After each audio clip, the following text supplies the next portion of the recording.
আসসালামু আলাইকুম শিক্ষার্থী বন্ধুরা, সবাইকে স্বাগত জানাচ্ছি বাংলাদেশের সর্বপ্রথম ডিজিটাল পূর্ণাঙ্গ সহায়ক একটি বই ইজি অ্যাকাউন্টিং বইয়ের সমাধান ক্লাসে।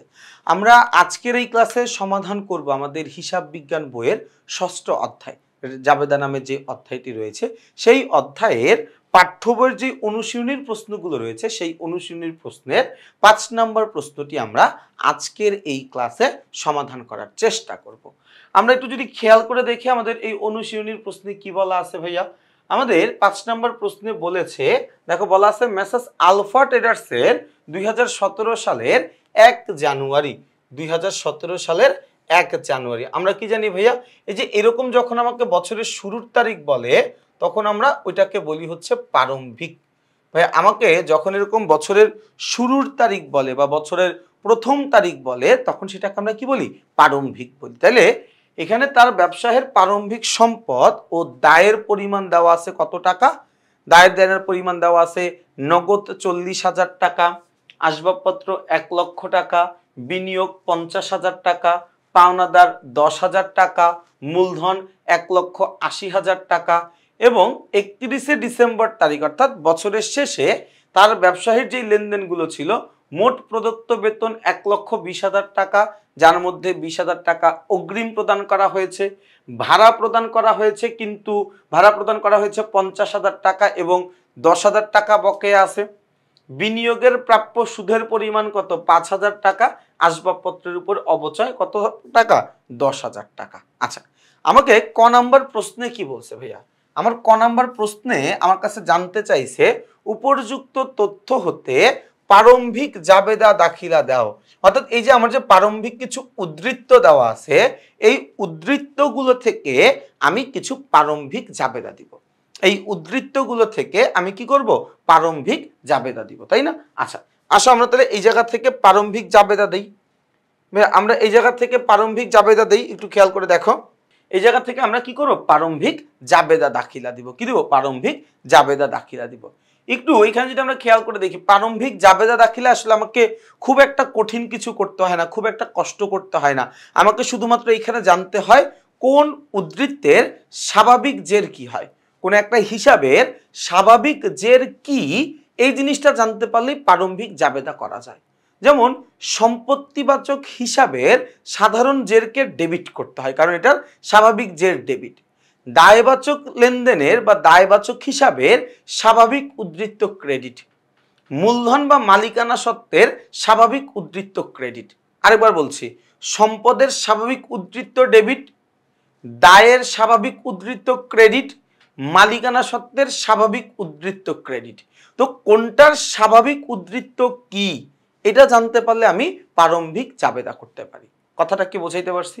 তাইলে আমরা যদি এইখানেই প্রারম্ভিক জাবেদাটা করি, আমার প্রারম্ভিক জাবেদা কি কি দেওয়া আছে ভাইয়া, এই প্রারম্ভিক জাবেদা সবার প্রথম আমার দেখো নগদ দেওয়া আছে ৪০,০০০ টাকা, তাই না? এই নগদ দেওয়া আছে কত ৪০,০০০ টাকা। তাইলে সবার প্রথমে আমি লিখবো কি এখানে, এই সবার প্রথমে আমি কি লিখবো তাহলে লিখবো হচ্ছে নগদান হিসাব, নগদান একটা সম্পদ, সম্পত্তির স্বাভাবিক উদ্ধৃত্ত ডেবিট, তাহলে নগদান হিসাব ডেবিট। কত টাকা দেওয়া আছে ভাইয়া ৪০,০০০, ১ ২ ৩ ৪ ৪০,০০০ টাকা লিখলাম ৪০,০০০ টাকা। এরপরে কি দেওয়া আছে আসবাবপত্র হিসাব ১ লক্ষ টাকা, তাহলে লিখি ভাইয়া আসবাবপত্র হিসাব, আসবাবপত্র হিসাব, আসবাবপত্র একটা সম্পদ, সম্পত্তি হিসাবকে ডেবিট করতে হয়, তাহলে আসবাবপত্র হিসাব ডেবিট কত টাকা ১ লক্ষ টাকা, তাহলে লিখি এখানে ১ লক্ষ, ১ ২ ৩ ৪ ৫ ১ লক্ষ টাকা। এরপরে বিনিয়োগ করছি আমি, তাই না? বিনিয়োগ, বিনিয়োগ আমার জন্য একটা সম্পদ, তাহলে বিনিয়োগ, বিনিয়োগ একটা সম্পদ, তাহলে বিনিয়োগ হিসাব, বিনিয়োগ হিসাবকে কি করতে হবে, সম্পদ হইলে ডেবিট করে দিতে হবে কত টাকা ৫০,০০০ টাকা, ১ ২ ৩ ৪ ৫০,০০০ টাকা। বিনিয়োগ একটা সম্পদ, সম্পত্তি হিসাবকে ডেবিট করতে হবে, ডেবিট করে দিয়েছি ৫০,০০০ টাকা। এরপরে কি দেওয়া আছে ভাইয়া পাওনাদার, পাওনাদার তো আমার ব্যবসায়ের জন্য একটা দায়, তাই না? এই পাওনাদার এটা আমার ব্যবসায়ের জন্য কি, এটা আমার ব্যবসায়ের জন্য একটা দায়, তাহলে পাওনাদার যদি দায় হয় যে কোনো একটা দায়বাচক লেনদেনের স্বাভাবিক উদ্ধৃত্ত ক্রেডিট কত টাকা ক্রেডিট ১০,০০০, ১ ২ ৩ ৪ ১০,০০০ টাকা। এই কত টাকা ১০,০০০ টাকা। এরপরে কি আছে ভাইয়া মূলধন, ভাইয়া একটু খেয়াল করো মূলধন, মূলধনের স্বাভাবিক উদ্ধৃত্ত কি ভাইয়া, এই মূলধন, মূলধনের স্বাভাবিক উদ্ধৃত হচ্ছে ক্রেডিট, তাহলে মূলধন হিসাবকে আমি কি করে দিব, ক্রেডিট করে দিব। কত টাকা, 1 2 3 4 10,000 টাকা। সেই 10,000 ছিল মূলধন, মূলধন ছিল 1,80,000, তাহলে মূলধন লিখবো কত, 1,00,000 1 2 3 4 1,80,000 টাকা। শেষ। এতটুকুই আমার প্রারম্ভিক দাখিলা, এতটুকুই আমার প্রারম্ভিক জাবেদা। সোজা কথা হচ্ছে প্রারম্ভিক জাবেদা, প্রারম্ভিক দাখিলা এটা করার জন্য আমাকে খুব একটা পরিশ্রম করতে হবে না। আমার জানতে হবে কোন হিসাবটার স্বাভাবিক জের কি, কোন হিসাবটার স্বাভাবিক উদ্ধৃত কি। যখন কোন একটা হিসাবের স্বাভাবিক জের বা স্বাভাবিক উদ্ধৃত আমি জানবো, তখন আমি খুব সহজেই ওইটার জাবেদা করে ফেলতে পারবো। তাহলে জাবেদা করলাম, নগদান ছিল, আসবাবপত্র ছিল, বিনিয়োগ ছিল, এরা তিনজনই আমার জন্য সম্পদ। নগদান, আসবাবপত্র, বিনিয়োগ এরা তিনজনই আমার জন্য সম্পদ। সম্পত্তি হিসাবকে ডেবিট করতে হয়, তার কারণ সম্পত্তির স্বাভাবিক উদ্ধৃত ডেবিট, তাহলে আমি ডেবিট করে দিছি। পাওনাদার একটা দায়, দায়ের স্বাভাবিক উদ্ধৃত ক্রেডিট, আমি পাওনাদার হিসাব ক্রেডিট করে দিছি। মূলধন, মূলধনের স্বাভাবিক উদ্ধৃত ক্রেডিট, আমি মূলধন হিসাবকে ক্রেডিট করে দিছি। দেখো আমার কিন্তু ডেবিট ক্রেডিট মিলানোরও দরকার নেই, সমান আছে কিনা তুমি চেক করে দেখতে পারো, দুই পাশে 1,90,000 1,90,000 টাকা। তাহলে প্রারম্ভিক জাবেদা দাখিলাটা আমরা পারলাম। এরপরে আমরা চলে যাব সমাপনী দাখিলা, সমন্বয় দাখিলার মধ্যে। ভাইয়া এরপরে আমরা চলে যাব হচ্ছে এখন কোন দাখিলার মধ্যে, সমন্বয় দাখিলা। দেখো কি বলছে ভাইয়া, আমাকে এখানে বলেছে, লালটাই নিব। আমাকে এখানে কি বলছে, বছর শেষে প্রয়োজনীয় সমন্বয় জাবেদা দাও, সমন্বয় দাখিলা দাও। সমন্বয় দাখিলা মানে কি বলছো, সমন্বয় দাখিলা মানে হচ্ছে এই সমন্বয় দাখিলা মানে হচ্ছে আমার বছরের শেষে যে ভুল ত্রুটিগুলো আমি খুঁজে পাই ওইটার একটা জাবেদা দেওয়া। আমি আমার বছরের শেষে যেই ভুল ত্রুটিগুলো খুঁজে পাই ওইটার জাবেদা হচ্ছে কি আমার জন্য সমন্বয় দাখিলা, সমন্বয় জাবেদা। আচ্ছা, সমন্বয় জাবেদাটা আমরা করব। সমন্বয় জাবেদাটা আসলে আমরা একটু বোর্ডে ব্যবহার করতে হবে, বোর্ডে আমরা করব। আচ্ছা, সমন্বয় জাবেদা করব। সবার প্রথমে আমরা আসি, কি বলা আছে ভাইয়া, বলা আছে মোট প্রদত্ত বেতন 1,20,000 টাকা, যার মধ্যে 20,000 টাকা অগ্রিম। দেখো সাধারণ লেনদেনের জন্য কিন্তু সমন্বয় জাবেদা না, সমন্বয় জাবেদা হচ্ছে আমার ভুল ত্রুটির জন্য, সমন্বয় জাবেদা হচ্ছে আমার বকেয়া অগ্রিমের জন্য, সাধারণ জাবেদার জন্য না। তার মানে এই যে মোট বেতন 1,20,000 টাকা, এটার জন্য আমার সমন্বয় জাবেদা না। 20,000 টাকা যে আমি অগ্রিম দিছিলাম এটার জন্য আমার সমন্বয় জাবেদা। 20,000 টাকা যে আমি অগ্রিম দিছিলাম আমার সমন্বয় জাবেদা হচ্ছে এটার জন্য। বোঝা গেছে কথা? তাহলে এটার জন্য যদি আমি জাবেদা দেই তাহলে 1 নম্বর লেনদেনের জাবেদা কি হবে? 1 নম্বর লেনদেনের জাবেদা হচ্ছে আমার জন্য অগ্রিম বেতন, অগ্রিম বেতন হিসাব, অগ্রিম বেতন হিসাব ডেবিট আর বেতন হিসাব ক্রেডিট, বেতন হিসাব ক্রেডিট কত টাকা, 20,000 টাকা। আচ্ছা, এখন তোমার মনে প্রশ্ন হইতে পারে ভাই আমি অগ্রিম বেতন দিছি, তাহলে আপনি জাবেদা দিবেন অগ্রিম বেতন হিসাব ডেবিট, নগদান হিসাব ক্রেডিট, কিন্তু আপনি জাবেদা দিলেন অগ্রিম বেতন হিসাব ডেবিট, বেতন হিসাব ক্রেডিট। কেন? কথাটা হচ্ছে এই জায়গায় একটু খেয়াল করো, আমি একটু সময় নিয়ে বোঝাইতে চাই ভাইয়া, আমি একটু সময় নিয়ে বোঝাইতে চাই, তোমরা একটু দয়া করে আমাকে সময়টা দাও। দেখো কি বলা ছিল, প্রথমে আমাকে বলছিল যে আমি মোট প্রদত্ত বেতন দিছি 1,20,000, এখানেই থামো। 1,20,000 টাকার বেতন দিলে আমার জাবেদা কি হয়, জাবেদা হয় হচ্ছে বেতন হিসাব ডেবিট 1,20,000 টাকা, নগদান হিসাব ক্রেডিট, নগদান হিসাব ক্রেডিট কত টাকা, 1,20,000 টাকা, তাই তো? আমার জাবেদা তো এটা হয় বেতন দেওয়ার ফলে। আমি যখন জাবেদা দিয়ে ফেলছি বেতন নামে ব্যয়ের হিসাবে, বেতন নামে ব্যয়ের হিসাবে আমি 1,20,000 টাকা লিখে দিছি, তার মানে আমার বেতন বাবদ ব্যয়ের পরিমাণ আমি 1,20,000 টাকা বাড়ায় দিছি, নগদ টাকা 1,20,000 টাকা কমায় দিছি। একটু পরে আমি জানতে পারলাম যে আমি যে বেতন নামে ব্যয়ের পরিমাণ 1,20,000 টাকা বাড়াইছি এটা আসলে 1,20,000 হবে না। আমি যে বেতন নামে 1,20,000 টাকা বাড়াইছি এখানে আসলে মূলত 1,20,000 টাকা হবে না, তার কারণ আমি এই 1,20,000 এর মধ্যে 20,000 টাকা দিছি অগ্রিম বছরের জন্য বা 20,000 টাকা দিছি অগ্রিম মাসের জন্য। যেই টাকাটা অগ্রিম সেটা কি আমার জন্য ব্যয়, যে টাকাটা অগ্রিম সেটা কি আমার জন্য ব্যয়, সেটা তো আমার জন্য ব্যয় হইতে পারে না। তার মানে এখন আমি কি করব, আমি আমার ভুল বোঝার পরে ভুলটা সংশোধন করার উপায় কি? আমি যত টাকা ব্যয় হিসাবে বেশি দেখাইছিলাম ওই টাকাটা কমায়া দেখাবো। আমি যত টাকা ব্যয় হিসাবে বেশি দেখাইছিলাম, বেতন হিসাবে ব্যয়, বেতন একটা ব্যয়, এই ব্যয় হিসাবে আমি বেশি দেখাইছিলাম 20,000, তাহলে ব্যয়টা কমায়া দিব এখন। তাহলে বেতন একটা ব্যয়, ব্যয় কমে গেলে ক্রেডিট, তাহলে বেতন হিসাবে ক্রেডিট করব 20,000 টাকা। ভালো কথা। পাশাপাশি অগ্রিম বেতন, এটা তো একটা সম্পদ, তাহলে আমি তো সম্পত্তি লিখি নাই। তার মানে আমার ঘটনা ছিল কি, আমি এখানে ভুল করছি একসাথে দুইটা। এক, আমি ব্যয় বেশি দেখাইছি। দুই, আমি সম্পত্তি দেখাই নাই। 2 নম্বর কি, আমি সম্পত্তি দেখাই নাই। তাহলে সম্পত্তিটা আমি দেখাই। সম্পত্তিটা কি? অগ্রিম বেতন। তাহলে অগ্রিম বেতন হিসাব ডেবিট কত? 20,000 টাকা। ঘটনা কি বোঝা গেছে ভাইয়া? ভাই ঘটনাটা কি বোঝা গেছে কিনা আমাকে বইলো। তাহলে এই কারণেই জাবেদাটা মূলত এটা আসছে। এই কারণে জাবেদা মূলত অগ্রিম বেতন হিসাব ডেবিট আর বেতন হিসাব ক্রেডিট আসছে। আশা করছি এটা তুমি বুঝতে পারছো। আশা করছি এটা তুমি বুঝতে পারছো। এরপরে যাব। এরপরে কি বলছে ভাইয়া? এরপরে বলছে 2 তারিখে ভাড়া প্রদান করা হয়েছে 50,000 টাকা এবং 10,000 টাকার ভাড়া বকেয়া আছে। তার মানে আমি ভাড়া দিছি, এটার জন্য জাবেদা হবে। ভাড়া দিছি এটার জন্য জাবেদা হবে, বাট সমাপনী জাবেদা তো, সরি, সমন্বয় জাবেদা তো হবে না। ভাড়া প্রদান করছে, এটা একটা সাধারণ ঘটনা, সাধারণ লেনদেন, এটার জন্য জাবেদা হতেই পারে, সাধারণ একটা জাবেদা হবে। কিন্তু সমন্বয় জাবেদা হয় বকেয়া অগ্রিমের জন্য, অনাদায়ী অনাদায়ী বা বকেয়া এটার জন্য, দিসি দেই নাই এটার জন্য, বকেয়া আছে অগ্রিম আছে এটার জন্য, তাই না? তাহলে আমি এখানে সমাপনী সমন্বয় জাবেদা দিব এই 10,000 টাকার বেতন বকেয়া আছে এটার জন্য। 2 তারিখের ঘটনা, তাই না? 2 নাম্বার ঘটনা, সোজা কথা হচ্ছে এটা। আচ্ছা, তাহলে আমার যেহেতু ভাড়া বকেয়া আছে, ভাড়া একটা ব্যয়, তাহলে ভাড়া নামে ব্যয়ের পরিমাণ বাড়বে। তাহলে এখানে কি হবে? ভাড়া হিসাব ডেবিট। আর কি, ভাড়াটা যেহেতু বকেয়া আছে তাহলে আমি বলতে পারি বকেয়া ভাড়া হিসাব, বা প্রদেয় ভাড়া হিসাবও বলা যেতে পারে। বকেয়া ভাড়া হিসাব ক্রেডিট। ভাড়া হিসাব ডেবিট, বকেয়া ভাড়া হিসাব ক্রেডিট। কত টাকা ভাইয়া? ভাড়া হিসাব ডেবিট, বকেয়া ভাড়া হিসাব ক্রেডিট 10,000 টাকা। তাহলে এই যে 1 2 3 4, 1 2 3 4 লিখে ফেললাম 10,000 10,000, কোনো অসুবিধা নাই তো, তাই না? আচ্ছা, এরপরে কি বলছে ভাইয়া? এরপরে আমাকে বলছে যে বিনিয়োগের প্রাপ্য সুদের পরিমাণ 5,000 টাকা। বিনিয়োগ থেকে আমি সুদ পাবো, এখন না, ভবিষ্যতে পাবো। প্রাপ্য, রিসিভেবল, প্রাপ্যর ইংরেজি হচ্ছে রিসিভেবল। আমি ভবিষ্যতে পাবো। কখন পাবো? আমি ভবিষ্যতে পাবো, তাই না? তাহলে এই যে আমি ভবিষ্যতে টাকাটা পাবো, এটা আমার জন্য একটা সম্পদ। আমি ভবিষ্যতে টাকাটা পাবো, এটা আমার জন্য একটা সম্পদ। তাহলে এখানে কি হবে ভাইয়া? এখানে হবে হচ্ছে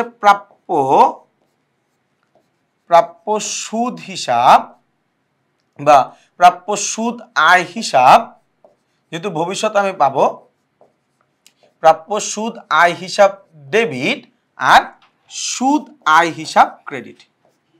সুদ আয় হিসাব ক্রেডিট। তার কারণ কি? সুদটা তো আমার আয় হয়ে গেছে, সুদ নামের একটা আয় আমার সংগঠিত হয়ে গেছে, ওটা নিয়ে তো কোনো কথা নেই। পাশাপাশি কি হয়েছে? আমার সুদের টাকাটা আমি এখন পাই নাই, কিন্তু ভবিষ্যতে পাবো। তাহলে ভবিষ্যতে আমি ব্যবসা প্রতিষ্ঠান কারো কাছ থেকে কিছু পাবো, এটা তো আমার জন্য সম্পদ, তাই না? তো সম্পত্তি বৃদ্ধি পাইলে ডেবিট করতে হয়, এই জন্য আমি ডেবিট করে দিলাম। কত টাকার কাহিনী ছিল ভাইয়া এটা? এটা ছিল হচ্ছে 5,000 টাকার কাহিনী। তাহলে এই যে এখানে আমি লিখে দিলাম 1 2 3 5,000, 1 2 3 5,000। ওকে, এরপরে একটা লেনদেন, এটা হলো আমাদের খ নাম্বারটা শেষ হয়ে যাবে। দেখো কি বলা আছে? আসবাবপত্রের উপর অবচয় ধার্য করতে হবে 10,000 টাকা। অবচয় জাবেদাটা আমাদের অনেকেরই মুখস্থ, সেটা কি? অবচয় হচ্ছে অবচয় হিসাব ডেবিট, অবচয় হিসাব ডেবিট আর পুঞ্জীভূত অবচয় হিসাব ক্রেডিট করে দিব। কত টাকা? 10,000। 1 2 3 4, 1 2 3 4। তাহলে দেখো ভাইয়া, এইটাই কিন্তু ছিল কি আমাদের সমন্বয় জাবেদা। তাহলে আরেকবার বলছি, সমন্বয় জাবেদায় মূল কাজ কি? আমার কোন আয়টা বকে আছে, কোন ব্যয়টা বকে আছে, কোন আয়টা আমি অগ্রিম গ্রহণ করছি, কোন ব্যয়টা আমি অগ্রিম প্রদান করছি, এই বকেয়া অগ্রিম নিয়েই কিন্তু মূলত আমাদের সমন্বয় জাবেদাটা তৈরি করতে হয়। এরপরে আমরা আসি, দেখো আমাদের গ নাম্বার প্রশ্নটায়। গ নাম্বার প্রশ্ন বলেছে মেসার্স আলফা ট্রেডার্সের প্রকৃত জাবেদায় সমাপনী দাখিলা প্রদান করো। ভাইয়া এই জায়গাটা একটু খেয়াল করো, আমরা এতক্ষণ পর্যন্ত কি করলাম, এতক্ষণ পর্যন্ত সমন্বয় দাখিলা করছি। কি দাখিলা? সমন্বয় দাখিলা। সমন্বয় দাখিলা কখন দিতে হয়? যদি আমার কোনো আয় বা ব্যয়ের বকেয়া অগ্রিমের ঘটনা ঘটে যায় বা লিপিবদ্ধ করতে ভুলে গেছি এই ধরনের ঘটনা ঘটে যায়, তখন আমরা কি করি? তখন আমরা সমন্বয় দাখিলা দিই। আমার প্রশ্নে বলছে সমাপনী দাখিলা দিতে। সমাপনী দাখিলা মানে কি ভাইয়া? সমাপনী দাখিলা মানে আমি বছর শেষে আমার নামিক হিসাবগুলো বন্ধ করে দিই। আরো সহজভাবে যদি তোমাকে বলি, তাহলে আমরা একটা হিসাবকালের শেষে সম্পদ, দায় এবং মূলধন বা মালিকানা সত্ত্ব এই হিসাবগুলোকে রেখে বাকি যাবতীয় যত হিসাব আছে সকল হিসাবকে আমি বন্ধ ঘোষণা করে দিই। সকল হিসাবকে আমি বন্ধ করে দিই। এই যে হিসাবকাল শেষে কিছু হিসাবকে বন্ধ করে দেওয়ার প্রক্রিয়াটা, এইটাকে আমরা বলতেছি সমাপনী দাখিলা। আচ্ছা, তাহলে সমাপনী দাখিলার জন্য দেখো আমরা এখানে সবগুলোর জাবেদা করছি, সবগুলোর জাবেদা করছি, কিন্তু এই যে দেখো মোট বেতন প্রদান, মোট ভাড়া প্রদান, এই দুটা জাবেদাটা না আমি করি নাই, তাই না? এই দুটা জাবেদাটা আমি একটু পাশে লিখে রাখি, তাহলে আমাদের সমাপনী জাবেদা করতে সহজ হবে। পাশে লিখে রাখি, তাহলে আমার কি হবে? সমাপনী জাবেদাটা করতে বা সমাপনী দাখিলাটা করতে আমার জন্য সুবিধা হবে। একটু খেয়াল করে দেখো ভাইয়া, আমার কি ছিল? মোট প্রদত্ত বেতন 1,20,000 টাকা। তাহলে আমি বেতন প্রদান করব 1,20,000 টাকায়, তাই না? তাহলে আমি যদি বেতন প্রদান করি, আমার জাবেদা কি হয়? বেতন হিসাব, বেতন হিসাব ডেবিট 1,20,000 টাকা। এই বেতন হিসাব ডেবিট কত? 1,20,000 টাকা। আর নগদান হিসাব, নগদান হিসাব ক্রেডিট 1,20,000 টাকা। ওকে, এরপরে দেখিবে কি আছে দেখো তো। এরপরে আমাকে এখানে বলছে ভাড়া প্রদান করা হয়েছে 50,000 টাকা। ভাড়া প্রদান করা হয়েছে 50,000 টাকা, তাই না? আচ্ছা, ভাড়া প্রদান করছে, তাহলে এটা জাবেদা কি ভাইয়া? এটা জাবেদা হচ্ছে ভাড়া হিসাব, ভাড়া হিসাব ডেবিট আর নগদান হিসাব, নগদান হিসাব ক্রেডিট 50,000।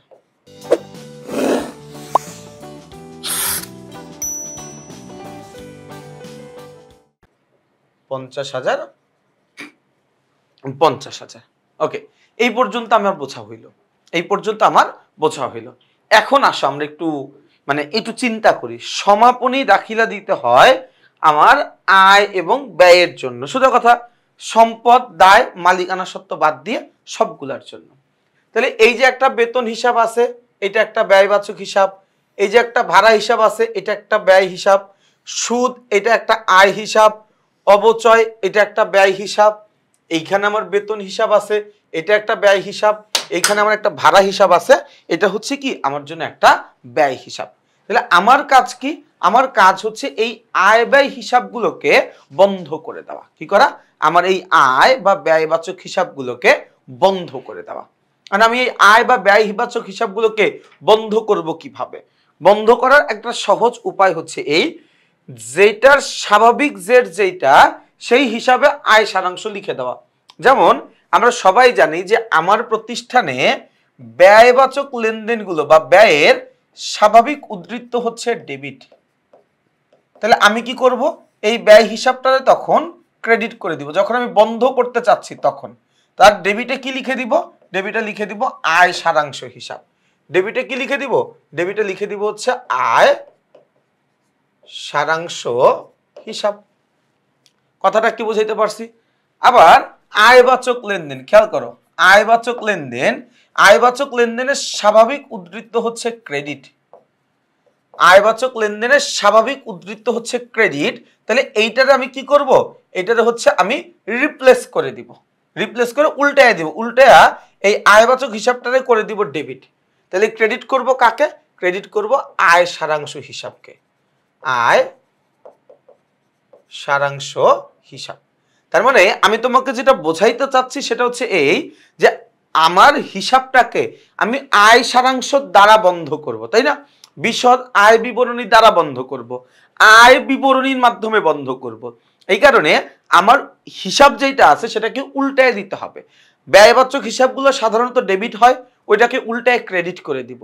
আয়বাচক হিসাবগুলো সাধারণত ক্রেডিট হয়, ওইটাকে উল্টায় আমি ডেবিট করে দিব। ডেবিট করে ওই ডেবিটের জায়গায় বা ক্রেডিটের জায়গায় ওই নামগুলো তখন লিখবো।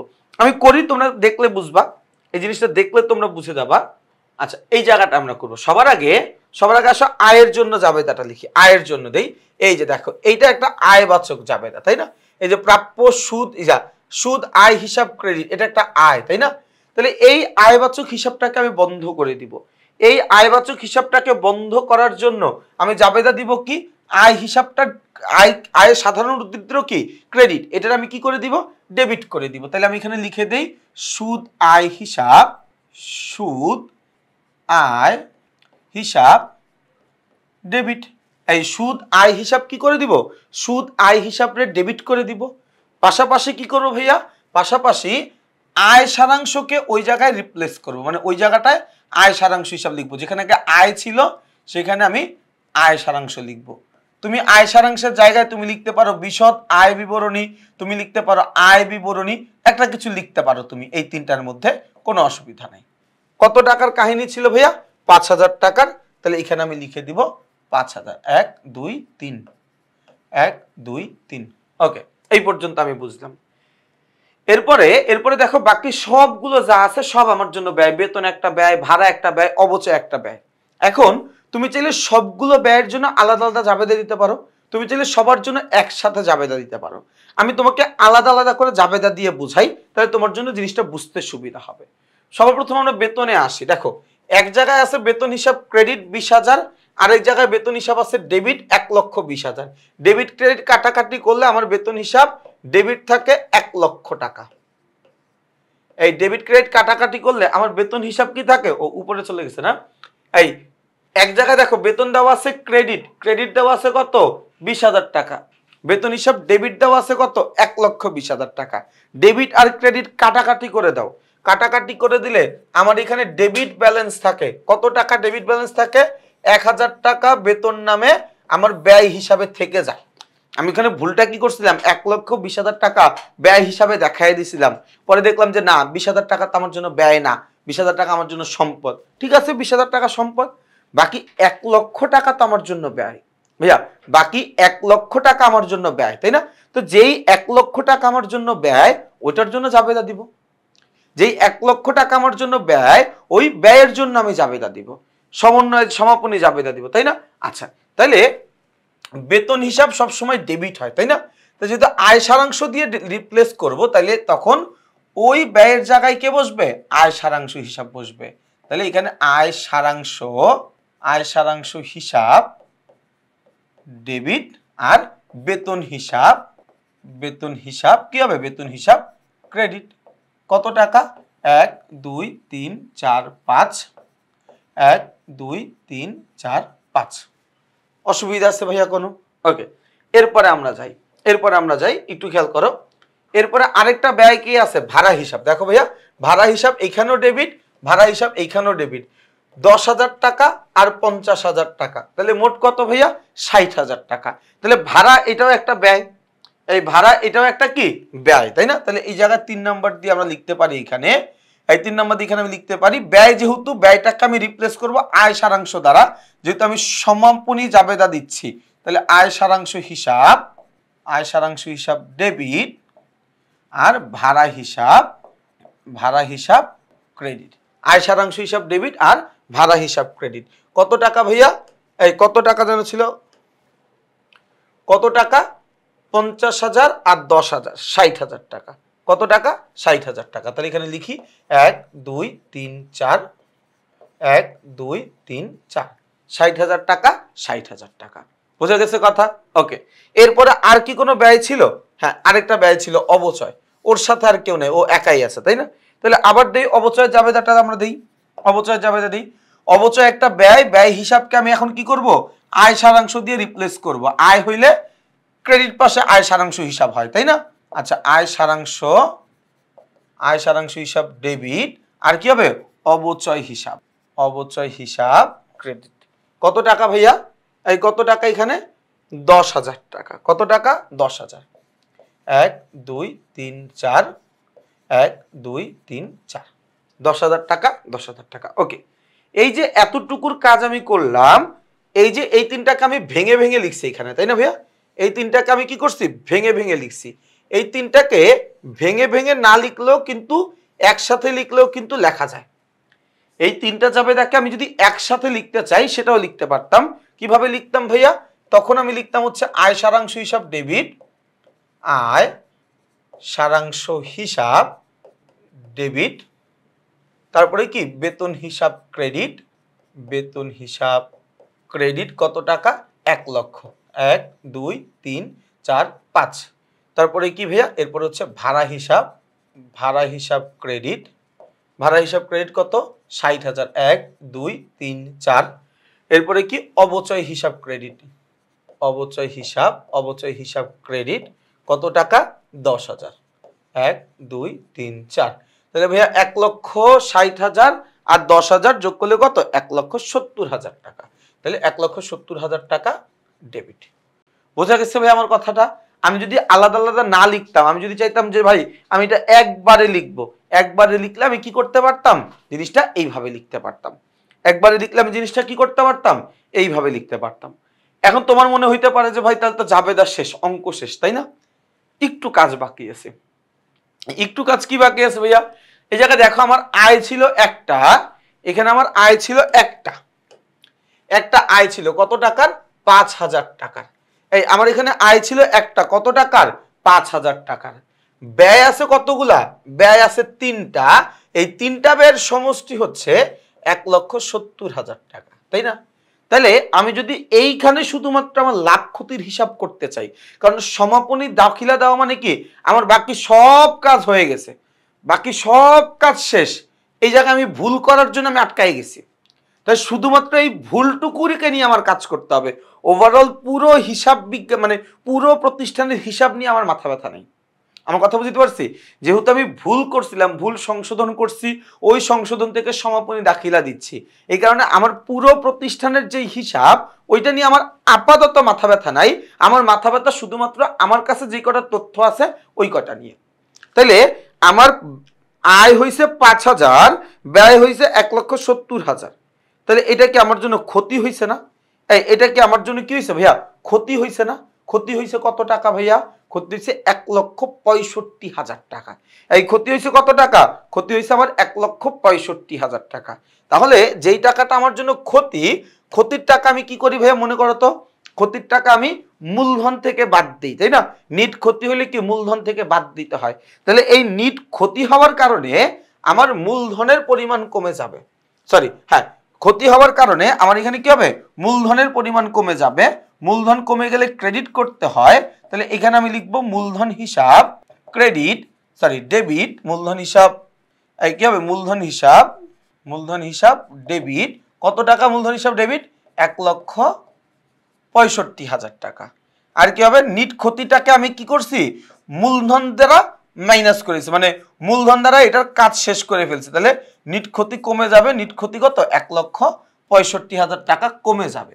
ভাই লাস্টের জাবেদাটা একটু খেয়াল করো, নিট ক্ষতি আসছে, আর নিট ক্ষতির তো আমি সারা জীবন পালতে পারবো না, আমার বছর শেষ, সব হিসাব ক্লোজ করতে হবে, তাই না? তাহলে নিট ক্ষতি প্রভাবিত করে কাকে? মালিকানা সত্ত্বকে, মূলধনকে। যেহেতু নিট ক্ষতি আমার, এই জন্য মূলধনের পরিমাণ কমে যাবে। যেহেতু নিট ক্ষতি, মূলধনের পরিমাণ কমে যাবে, মূলধন হিসাব ডেবিট। আর নিট ক্ষতি একটা ব্যয়, ডেবিট হওয়ার কথা ছিল, ডেবিটটারে ক্রেডিট করে দিচ্ছি, মানে কি আমার নিট ক্ষতিটা আমি কমায় ফেলছি। বোঝা গেছে কথাটা? যদি এখানে আমার আয় হইতো তাহলে জাবেদাটা উল্টা হইতো। আয় বাড়ার কারণে আমার মূলধনের পরিমাণ বাইরে যাইতো, আর আয়টা কমায় দেওয়ার কারণে নিট মুনাফা হিসাবকে তখন আমি ডেবিট করে দিতাম। কথাটা কি বোঝা গেছে ভাইয়া? তাহলে দেখো এটাই কিন্তু ছিল কি আমাদের ওভারঅল জাবেদাটা। আমি একটু তোমাদের উত্তরটা দেখাই দেই। উত্তরটা আমি প্রথমে দেখাইনি এই কারণে যে আমরা অঙ্ক শেষ করব তারপরে উত্তর দেখব। এই যে প্রারম্ভিক দাখিলা করতে বসলো, যেটা যেই হিসাব ছিল আমরা সেটাকে সেই পাশে লিখে দিছি, তাই না? আচ্ছা, এরপরে সমন্বয় জাবেদা ছিল, আমরা সমন্বয় জাবেদা করছি এখানে। সমন্বয় জাবেদায় মনে হয় না কারো অসুবিধা আছে। এরপরে আমরা কি করছি ভাইয়া? সমাপনী দাখিলা। আগে আয়েরটা দিছি, আচ্ছা, বইয়ের মধ্যে একসাথে দেওয়া আছে, আমি আলাদা আলাদা করেও শেখাইছি, একসাথেও শেখাইছি। তোমার যেইভাবে অ্যান্সার করতে সুবিধা হয় তুমি ওইভাবে অ্যান্সার করিও। এরপরে এই যে নিট ক্ষতিকে মূলধনে স্থানান্তরিত করছি। আমি কি করছি? নিট ক্ষতিকে মূলধনে স্থানান্তরিত করছি। তাহলে দেখো আলোচনাটা হয়তো একটু বড় হয়ে গেছে, একটা আনকমন টাইপের প্রশ্ন, অনেকেই বুঝবা না।